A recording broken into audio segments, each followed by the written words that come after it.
I want to talk to you today about an encounter with royalty. When I was at university, after getting all 5 rejections initially and taking a gap year, I eventually got in to study English at St John's College in Cambridge. And in my first term there, we got word that Prince William would be studying at John's for 1 term.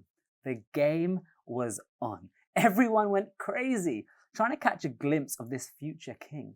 People would dress up in their best clothes just to go to Sainsbury's, in the hopes they might run into the prince.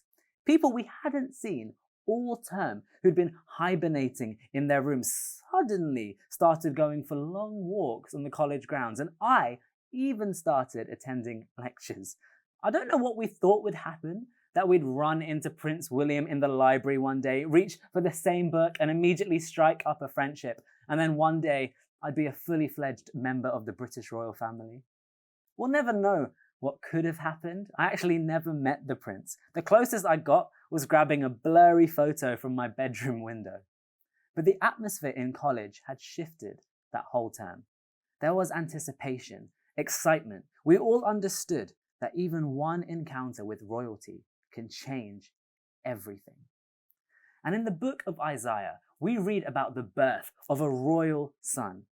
And it says, "For unto us a child is born, to us a son is given, and the government will be on his shoulders, and he will be called Wonderful Counselor, Mighty God, Everlasting Father, Prince of Peace. Of the greatness of his government and peace, there will be no end." We all want peace. If you ask me what peace means to me, I'd say it's the absence of any problems, when things are going my way and life is great. The problem is that 2020 has taken away a lot of the things we've placed our peace in. And sadly, we've seen the rise of loneliness, anxiety, and depression in 2020. How can we have peace? The word Isaiah uses when he describes this royal son as the Prince of Peace has a far deeper and richer meaning than the English word. The word for peace used here is the Hebrew word shalom. It can be translated as peace, but it can also be translated as wholeness, completeness, lacking nothing, and restoring all things. This is the kind of peace the Prince of Peace would bring. And we know that these words the prophet Isaiah writes point forward towards the birth of Jesus, the Prince of Peace, who told his followers, "Peace I leave with you, my peace I give you." And the apostle Paul, referring to Jesus, writes that he himself is our peace. Jesus is our shalom, that peace we are searching for, the wholeness, the restoration is found in the person of Jesus. I love what the early church father St. Augustine writes. "Our souls are restless until they find their rest in you." One encounter with Jesus, the Prince of Peace, can bring our souls rest, can bring our lives wholeness, and change everything. When I was at university, I wouldn't have said I believed in God.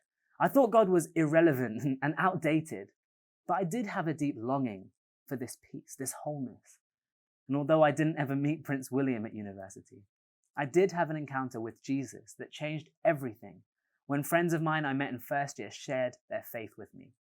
I discovered the reality of Jesus' claim to be our peace, to be our shalom, and everything for me has changed. And one of the areas where I've seen God bring his healing, his restoration, has been in my family.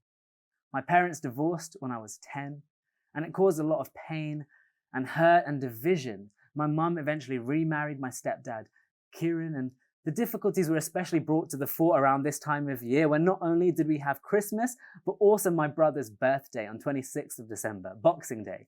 And we had to work out how we'd spend time with each parent, and it was a bit of a mess. It was an area of my life that was marked by so much hurt and pain, and I didn't ever think I'd get to see restoration. It had been 13 years of broken relationships, 13 years of Christmases spent apart. And at my graduation, my parents couldn't even be in the same room. And yet last year, at the point it got too much for me to take, I asked God to move in this area. I didn't know what to expect. I didn't have much hope. I thought this was simply the hand I'd been dealt in life. But after a lot of difficult conversations and seeing therapists and being vulnerable with one another, I began to see, like snow melting in the sun, healing in my family, thawing away at all that hurt. And last Christmas, for the first time in over a decade, we were able to celebrate Christmas together as one family, mum, dad, stepdad, and brother. I've experienced in my own life the shalom that God promises and wants to bring in all of our lives. It might not look the same for all of us, but before God wants to bring restoration to the areas around us, he wants to bring shalom in us through a relationship with Jesus.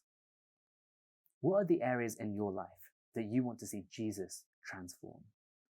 What are the deepest desires of your heart? Jesus, the Prince of Peace, wants to bring his healing, his restoration, his wholeness into your life. And one encounter with royalty can change everything.